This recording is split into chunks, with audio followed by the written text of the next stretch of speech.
Valerie. Well, happy International Women's Day, everyone.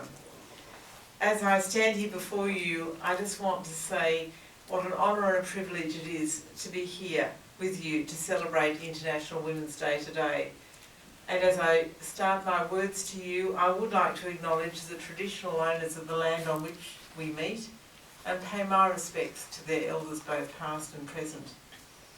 International Women's Day is a global day celebrating the economic, political and social achievements of women in the past, present and future.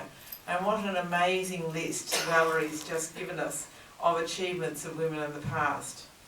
It's a day when women are recognised for their achievements regardless of divisions, whether national, ethnic, linguistic, cultural, economic or political. It's an occasion for looking back on past struggles and, more importantly, for looking ahead to the untapped potential and opportunities that await future generations of women. And as I reflect on that at the International Women's Day breakfast in Sydney yesterday with 1,700 people gathered, it's just inspiring to see the increasing number of schoolgirls, tables of schoolgirls that are there to hear inspiring speakers such as Sally Sara that we heard yesterday. Last year, in 2011, UN Women Australia celebrated the 100th anniversary of International Women's Day.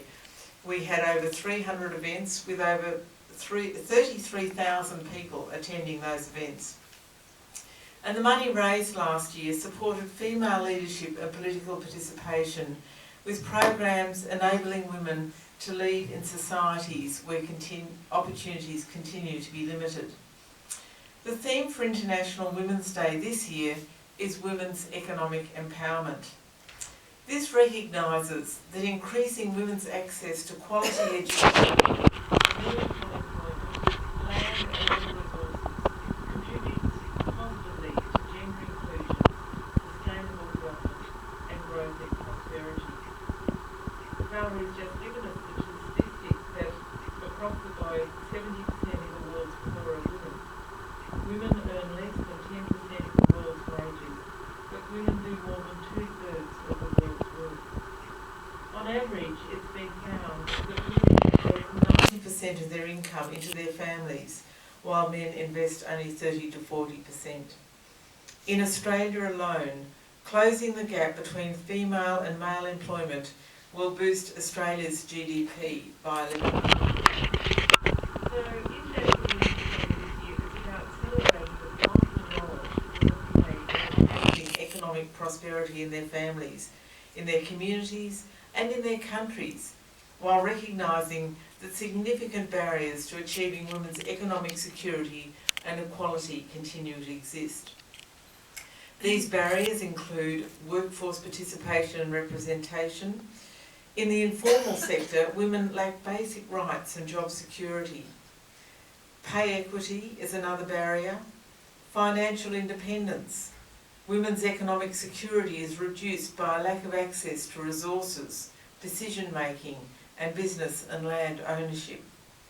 Access to land is another barrier in many countries. With new land titling rights for women, these have been hampered by traditional courts, by cultural norms and a lack of information available to the women themselves. And another barrier is an unequal share of caring responsibilities.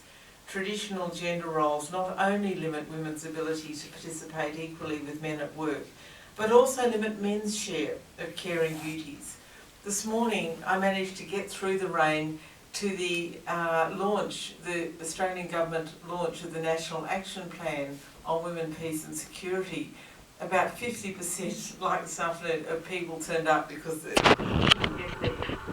But it was interesting talking to a young mother who was a naval officer afterwards. This was near Garden Island. And she was aware her husband was also in the Navy, and she was talking about how they share their caring of their children, they have 2 primary school age children, and the choices they make so that they're able to pursue their careers. Today I'd like to give you just a little bit of information about the project that the fundraising for International Women's Day will be supporting.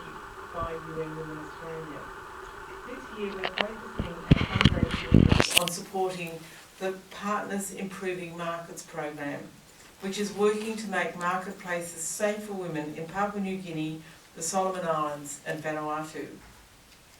Trading in fresh food markets is the only opportunity for many women in the Pacific to participate in the urban economy, with women representing 85% of vendors, and the majority of these coming from rural areas. How many of us have been on Pacific cruises and we've wandered through the markets, bought a few things and gone back to the air-conditioned comfort of our cruise ships, really not paying much attention to the conditions that the women are facing there in the marketplaces. They face unsafe working conditions such as a lack of adequate hygiene facilities. There's no essential infrastructure such as lighting or sewerage, which very much puts the women at risk of illness, violence and harassment. Female vendors are also subjected to aggressive tactics from market managers to obtain the taxes that they have to pay, and are continually exposed to bullying, harassment and use of violence by middlemen who buy their produce for resale at unfair prices. So the aims of the Partners Improving Markets program include empowering the women vendors to demand accountability from government through education, dialogue and advocacy training. This program will facilitate the organisations of women vendors forums. It will conduct gender-sensitive training with government leaders and employees. And it will create a partnership between local government and women vendors to improve marketplace conditions. One of the projects that UN Women has worked on has been to train the women to stand for elections to the local councils so that they're actually in a position to make the decisions about the marketplaces. This week, UN Women has mandated to promote gender equality. This week UN Women